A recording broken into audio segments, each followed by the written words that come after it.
পর্ব 603 সুবর্ণ সুযোগ। নন্টে আর ফন্টের অবস্থা খুবই শোচনীয়। তাদের মাথা ফেটে রক্ত বেরোচ্ছে, তাও অহংকারে কোনো ঘাটতি নেই। মৈনাক নিজের বন্ধুদের এই অবস্থা সহ্য করতে না পেরে নীলকেই হুমকি দিয়ে বসলো। তবে নীলও মুহূর্তের মধ্যে মৈনাককে নিজের জায়গাটা দিল বুঝিয়ে। তুমি, দাঁতে দাঁত চেপে কি যেন একটা বলার চেষ্টা করলো মৈনাক, কিন্তু তার মুখের কথা মুখেই রয়ে গেল। নীলের হাবভাব দেখে সেখানে উপস্থিত লোকেদের মধ্যে আতঙ্কের সৃষ্টি হলো। এত ধ্বংসাত্মক একটা লোক তাদের মধ্যে এসে উপস্থিত হলো কোথা থেকে, কেউই বুঝতে পারছিল না। লোকে কি ভাবছে সে কথা ভাবার সময় এই মুহূর্তে নীলের কাছে ছিল না। মুহূর্তের মধ্যে ফন্টের চুলের মুঠি ধরে তাকে টেনে উপরে তুলল সে। তারপর সিগারেটে টান দিয়ে তার মুখে ধোঁয়া ছেড়ে নীল বলল, এখনো কি তুমি আমাকে মারার স্বপ্ন দেখছো? দেখলে দেখতেই পারো, স্বপ্ন দেখতে তো আর ট্যাক্স লাগে না। তুমি মরবে। ফন্টের চোখে যেন প্রতিশোধের আগুন জ্বলছে। তার সারা শরীর যন্ত্রণায় কাহিল হয়ে পড়লেও তার শরীরী ভাষা সে কথা বলছে না। এখনই সুযোগ পেলে নীলকে সোজা জমের বাড়ি পাঠিয়ে দিত সে। মনে হচ্ছে আমি তোমাকে ঠিক সন্তুষ্ট করতে পারিনি। কথাটা বলতে বলতেই জ্বলন্ত সিগারেটে ছ্যাঁকা দিতে শুরু করলো নীল ফন্টেকে। ফন্টে যন্ত্রণায় চিৎকার করলেও নীলের তাতে কিছু যায় আসলো না। নীল জোর করে ফন্টেকে দাঁড় করিয়ে তার পায়ে মারলো কষিয়ে এক লাথি। এক লাথিতেই নীলের সামনে হাঁটু গেড়ে বসতে বাধ্য হলো ফন্টে। এমনিতে আমি খুবই শান্ত প্রকৃতির মানুষ, আর আমাদের মধ্যে ব্যক্তিগত কোনো সমস্যা নেই। আমার মনে হয় না যে আমাদের মধ্যে এরকম একটা ঘটনা ঘটা উচিত ছিল, কিন্তু তুমি বিনা কারণে আমার আর মৈনাকের মধ্যে নাক গলিয়েছ, তাই আমি আর তোমাকে ক্ষমা করতে পারলাম না। কিছুক্ষণ চুপ করে থাকার পর নীল আবার বলল, কিন্তু তোমরা আমার সামনে যদি নাক খত দিয়ে নিজেদের ভুল স্বীকার করে নাও, তাহলে আমি তোমাদের হয়তো ক্ষমা করলেও করতে পারি। তারপর তুমি আর নন্টে দুজনেই এখান থেকে যেতে পারো। তুমি চাও যে আমরা তোমার কাছে ক্ষমা চাই? ভুলে যাও, ওসব শুধু তোমার স্বপ্নেই সম্ভব। ফন্টের সারা শরীর যন্ত্রণায় ছিঁড়ে যাচ্ছিল, চোখ মুখ ফুলে উঠেছিল, কিন্তু তার ঔদ্ধত্যে কোনো বদল আসেনি। নীলকে রীতিমতো চিৎকার করে কথাটা বলল সে।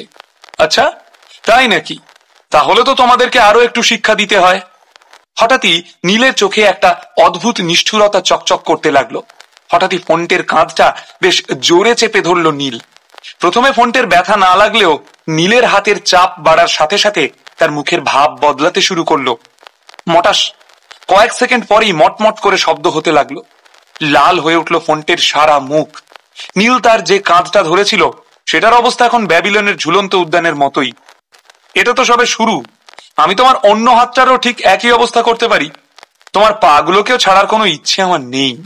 তোমার যদি মনে হয় যে একটু বেশি অবিচার হচ্ছে, তাহলে যে কোনো সময় ক্ষমা চেয়ে সবকিছু এখানেই শেষ করতে পারো। কথাটা বলার সময় একটা মৃদু হাসি ফুটে উঠল নীলের মুখে, যেন অত্যন্ত স্বাভাবিক কয়েকটা কথা বলছে সে। কিন্তু তার মুখের কথা শুনে আশেপাশে দাঁড়িয়ে থাকা সকলেরই গায়ের লোম খাড়া হয়ে উঠল। পৃথিবীতে এমন কেউ নেই যে সব ব্যাপারে পারদর্শী। ভয় হলো আমাদের সেই প্রাণ পাখির নাম, যা জন্ম থেকেই আমাদের মধ্যে ফরফরিয়ে উড়ে বেড়াচ্ছে, তার থেকে পুরোপুরি মুক্তি পাওয়া একরকম অসম্ভব। এক একজন থাকে যারা নিজের ভয়কে জয় করার ক্রমাগত চেষ্টা করে যায়, আর সেই চেষ্টার ফলে তাদের ভয় মনের কোনো অজানা গলিতে লুকিয়ে পড়ে। কিন্তু হঠাৎ একদিন সেই ভয়ের মুখোমুখি হলে মানুষের মন কি করবে বুঝতে পারে না, আর শেষ পর্যন্ত মানুষকে ভয়ের সামনে মাথা নত করতে হয়। অথচ ভয়ের আগে জয় আছে। ছোটবেলা থেকে এই কথাটাই প্রত্যেকটা মানুষকে শেখানো হয়ে থাকে। এই নন্টে আর ফন্টের কথাই ধরা যাক না। অতীতে লোক তাদেরকে ভয় পেত, তাদের সঙ্গে ঝামেলা বাঁধানোর সাহস কারোর ছিল না, আর সেই কারণেই তাদের আত্মবিশ্বাস অহংকারে পরিণত হয়েছিল, আর ছোটবেলা থেকেই রীতিমতো দৌরাত্ম্য শুরু করে দিয়েছিল তারা। কিন্তু আজ ফন্টে যখন নীলের মুখোমুখি, তখন তাদের এইসব ঔদ্ধত্য কোনো কাজে আসলো না। মাত্র কয়েক মাস আগে যুদ্ধবিদ্যার দুনিয়ায় পা রাখা নীল ইম্পেরিয়াল ক্যাপিটালের দুই ইয়াং মাস্টারের সমস্ত আত্মবিশ্বাস ভেঙে গুঁড়িয়ে দিয়েছিল। স্থানীয় লোকেদের মনে একটু ভয় তৈরি করার জন্যই এমনটা করেছিল নীল। তবে নিজের উদ্দেশ্যে সে পুরোপুরি সফল। প্রথম দিন ইম্পেরিয়াল ক্যাপিটালে পা রেখে 100 নম্বর হাসিল করেছে সে। নীলের এমন রুদ্রমূর্তি দেখে আর তার হাতে এতক্ষণ ধরে ধোলাই খাওয়ার পরেও ফন্টে নীলের সঙ্গে আর খারাপ ব্যবহার করবে বলে মনে হয় না। এবার গোটা বিষয়টা একটু ফন্টের দৃষ্টিভঙ্গি থেকে দেখা যাক। ফন্টের মতে নীল হলো একটা পাগল জঙ্গলি কুকুর, যাকে সে বশ করতে পারেনি। তার কাছে এই মুহূর্তে দুটো পথ খোলা, হয় ক্ষমা চাওয়া আর না হয় মরে যাওয়া। এখন ঘটনা হলো মৃত্যুকে ফন্টে ভয় করে, কাজেই ক্ষমা চাওয়া ছাড়া তার কাছে আর কোনো রাস্তা নেই। নীল কয়েক সেকেন্ড ফন্টের দিকে আর চোখে তাকিয়ে থাকার পর তার অন্য কাঁধটাও চেপে ধরল। সে নিজের শক্তি প্রদর্শনের আগেই ফন্টের শরীর কাঁপতে শুরু করলো। না, দয়া করে এরকম করো না। আমি আমি ভুল ছিলাম, আমার ভুল হয়ে গেছে। কি বললে তুমি? এখানে অনেক লোক আছে। আমি ঠিক শুনতে পেলাম না। তবে ক্ষমা চাওয়ারও কিন্তু একটা নির্দিষ্ট ধরন থাকে। সেসবও কি এখন আমাকেই শিখিয়ে দিতে হবে? কড়া গলায় বলে উঠল নীল। নিজের হাতখানা ফোনটের কাঁধ থেকে সরিয়ে নিল সে। নন্টে আর ফোনটে কি কোনোদিনও ভাবতে পেরেছিল যে বাইরে থেকে আসা একটা ছেলের সামনে তাদের মাথা নত করতে? মুখে যেন একেবারে তালা পড়ে গিয়েছে।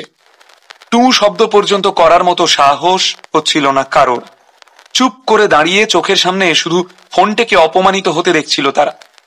তুমি যে নিজের ভুল বুঝতে পেরেছো সেটা খুব ভালো কথা, কিন্তু আরো একটু আগে বুঝতে পারলে তোমার এই অবস্থা হতো না। অক্ষত শরীরে বাইরে যেতে পারতে।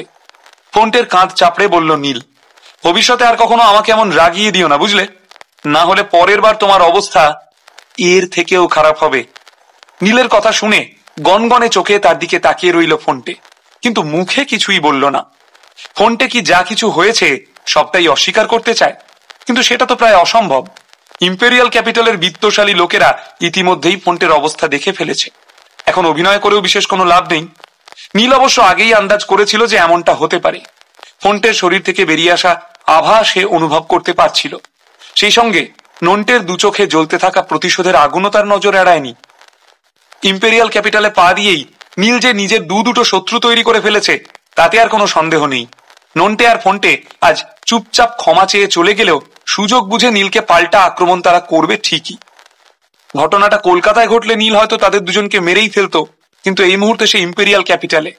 এখানকার নিয়ম কানুন তার এখনো পুরোপুরি জেনে ওঠা হয়নি, তাই নিজের জন্য সমস্যা তৈরি করতে পারে এমন কোনো কাজ করবে না।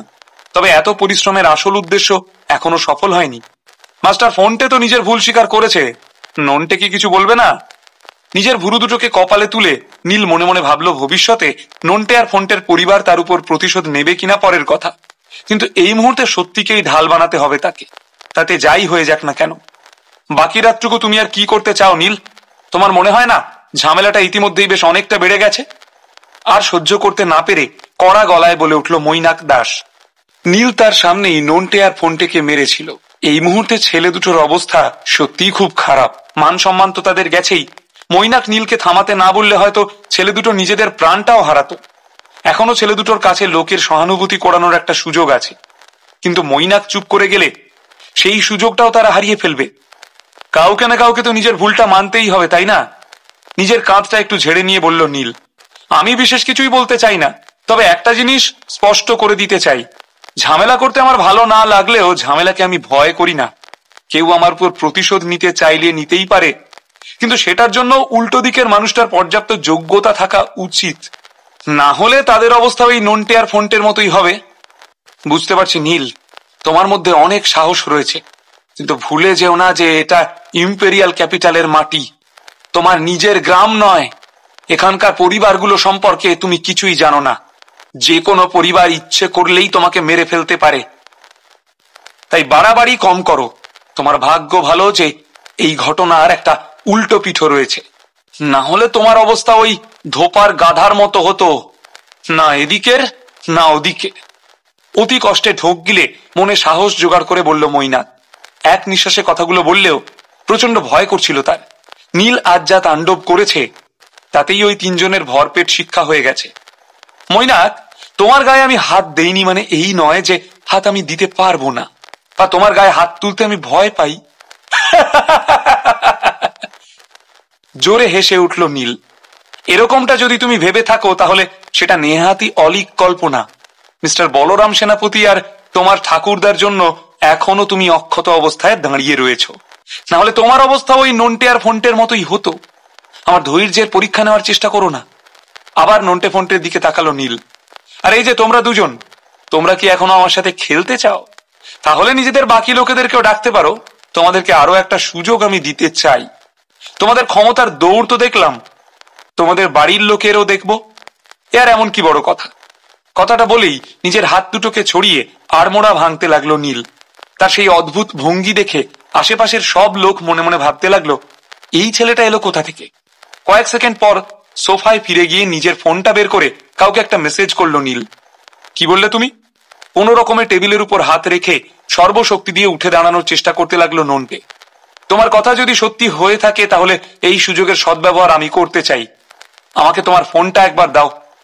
ফোনটের অবস্থা নন্টের থেকে বেশি খারাপ হলেও মুহূর্তের জন্য নিজের শরীরের সমস্ত যন্ত্রণা ভুলে গিয়ে এক ঝটকায় উঠে দাঁড়ালো সে। তাদের দুজনের পরিস্থিতি দেখে সবাই বুঝতে পারলো যে খেলা এখনো অনেক বাকি। সত্যি বলতে ঝামেলার আসল শুরুটা হবে এবারেই। নীল কোনো ভুল করছে না তো? কাকে মেসেজ করলো সে? ইম্পেরিয়াল ক্যাপিটালে এমন কে আছে যে তাকে সাহায্য করতে পারে? অপূর্ব ধারাকে কি এই নাইট ক্লাবে দেখার সম্ভাবনা